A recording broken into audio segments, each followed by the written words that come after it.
Insurance एवं pollution certificate नथिले seize हेब गाड़ी। एक्शन मूड रे परिवहन विभाग अमानिया गाड़ी चालकों को आउ त्राही नहीं। वैध बीमा किंबा प्रदूषण सर्टिफिकेट नथिले सीधा सीज हेब गाड़ी। एपरिकी उपयुक्त कागजपत्र नथिले पेट्रोल डीजेल मध्य मना। जो सब गाड़ीर बीमा नथिबो ओ बारंबार जोरिमाना चालान करुथिया सत्ते बीमा करुनथिबे सेही सबु गाड़ी गुड़ी को जबत कराजिबो बोली परिवहन विभाग पक्षरु निर्देशनामा जारी करा जायछि। राज्य में 65,73,633 गाड़ीर वैध बीमा नथिबा जनापड़ी। सुप्रीमकोर्ट निर्देश क्रमे मोटरयान नियमर संपूर्ण कार्यकारिता सुनिश्चित करने को नियम उल्लंघनकारी विरोध में कठोर कठोर पदक्षेप नेबाकू विभागीय अधिकारी को निर्देश दिया जायछि। प्रत्येक राज्य सरकार यही निर्देश को कार्यकारी करने लगी सर्वोच्च अदालत निर्देश देइथिले।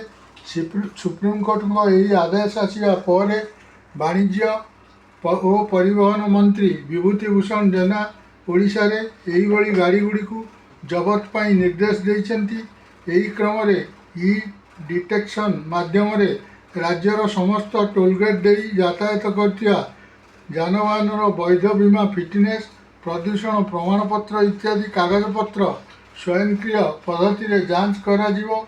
जो गाड़ी गुड़िकर वैध कागजपत्र नथिबो सेगुड़िक विरुद्ध में संगे संगे ई चालान जारी करा जिवो और अभ्यासगत नियम उल्लंघनकारी विरोध में आईनगत पदक्षेप स्वरूप पंजीकरण प्रमाणपत्र रद्द करने एवं गाड़ी जबत पाई पदक्षेप नियाजिवो बोली विभाग पक्षरु कुआ जायछि। परिवहन विभागर तथ्य आधार में राज्य में मोट 1,00,000 भूल गला नहीं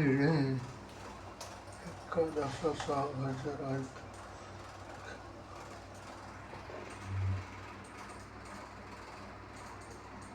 राज्य में मोट 1,41,41,951 जानवाहन पंजीकृत होइछि।